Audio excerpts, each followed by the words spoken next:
Thank you very much.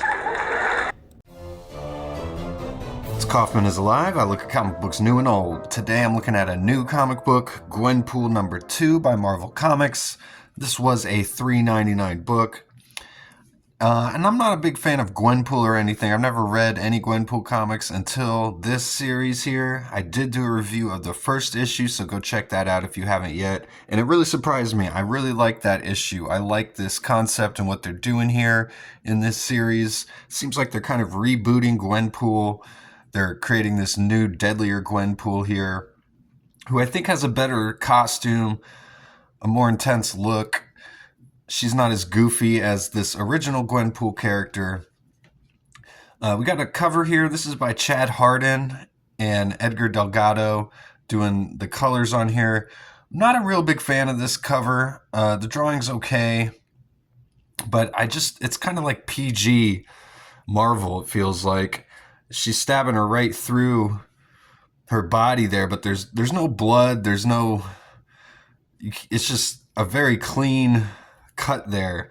And maybe it's because Gwenpool is like this fourth wall breaking character or something. I'm not quite sure. Maybe that's how it's supposed to look when she gets stabbed. But to me, it just seems like it's missing something there. And she looks huge compared to the other two characters. And she's got like her giant butt just sticking out in the air there. Kind of a weird choice for a cover, I feel like. Not my favorite cover or anything. Definitely did not buy this for the cover. Bought it because I wanted to continue the story out of issue 1, which I said I enjoyed that issue.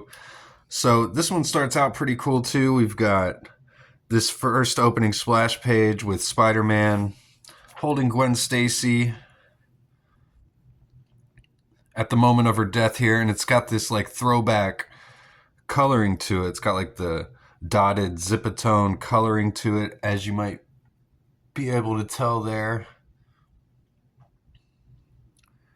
But it says that's the problem with comic books. There's so much backstory.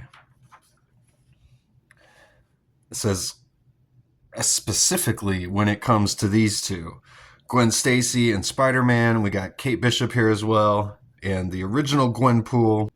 So we got Cavan Scott, he's the writer here. Stefano Nessi is the artist. And the interiors are not too bad at all. Color artist is Matt Milla, and the letterer is Ariana Maher here. We get this battle between Spider-Man, the original Gwenpool, and Kate Bishop. And not really a whole lot happens here in this issue. I feel like where we ended at the end of the first issue, by the end of this issue, we're pretty much back to where we were. So there's just some kind of gunfighting back and forth here. The new deadly Gwenpool, she does mention the architect. She says, told me that you were asinine, but I assumed he was exaggerating. Clearly I was wrong.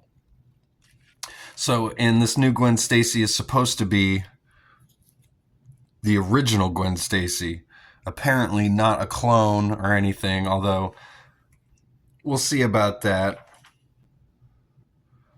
So Spider-Man, he's talking about his spider senses just going crazy while the Gwenpools are battling here. And this explosion goes off in the distance. And Kate Bishop and Spider-Man get the Avengers in their earpieces telling them they need to go figure out what's going on here. And this is where the story just gets kind of confusing. It feels like a few kind of just weird filler pages to me. They're battling the new deadly Gwenpool, and then they just kind of leave that battle and they start doing a whole bunch of other stuff. We get a bunch of exposition by the old Gwenpool, which I guess this is like, her last opportunity to do any of that. And she says she feels like someone just walked over her grave. And she looks up and she says, someone like that dude. And we see this guy here who's got like the X mask here. He kind of looks like Xavier, like I said, or the Maker. We're not really sure who the architect is. Or maybe we are supposed to know. I don't know. Let me know in the comments. From what I've read, he seems like a mystery character to me. And Kate Bishop looks up and he disappears, and Gwenpool's like, gone. I could have sworn I saw him. And Kate Bishop's like, you sure it wasn't him? And Spider-Man keeps swinging here to, I guess, go back and try and find Gwenpool again, which he does. And this did kind of confuse me at first. This was all just a weird scene, because I don't understand really why they were fighting Gwenpool, and then they just kind of let her go, and they all start doing a bunch of other stuff. And then they find her again, and she's got some girl in her arms, but she's actually trying to protect her. And when Spider-Man tries to stop Gwenpool and save the girl, Gwenpool says, I was trying to protect her, and she throws a knife at this guy who I guess is trying to abduct this woman. I don't know, it's a really weird scene here. But Peter goes down, and then so the new Gwenpool runs back to try and save him here, because she still has feelings for him. She says, damn it, I should let you die after everything you did to me. And she's like, yeah, it's me. We need to get you to a hospital. And we see like another panel here in the old style with like a flashback to Peter and Gwen. So she still has some feelings for Peter here, which is nice. I like them making that connection between these two characters, because I don't know if there's really much connection at all between this old Gwenpool and Peter. He seems to kind of keep his distance from her. Maybe he's kind of annoyed of her like he is Deadpool, kind of seems like. So she calls her a poor excuse for a joke, and then stabs her right through the chest here. She says, nice visual reference, a real classic, as it's a callback to Deadpool Bullseye stabbing Elektra. And she says she didn't mean to. She was just trying to, and we don't know what she's going to say here, but Kate Bishop shows up and shoots an arrow at her, and then comes to try and help her friend Gwen here. And we see her die in her arms as we get the final exposition from this Gwenpool character. She says, maybe I was wrong. Maybe backstories aren't the worst thing about comics, and neither are retcons, because retcons keep things fresh, exciting. No, the worst thing about comics, the thing that stings, is when your favorite character bites the bullet. Just like that, out of the blue, because those are the deaths that no one comes back from. The deaths that haunt us forever. The deaths that hurt. So we get the death of Gwenpool here. As it says on the cover, the tragic death of the original Gwenpool being replaced by this new version.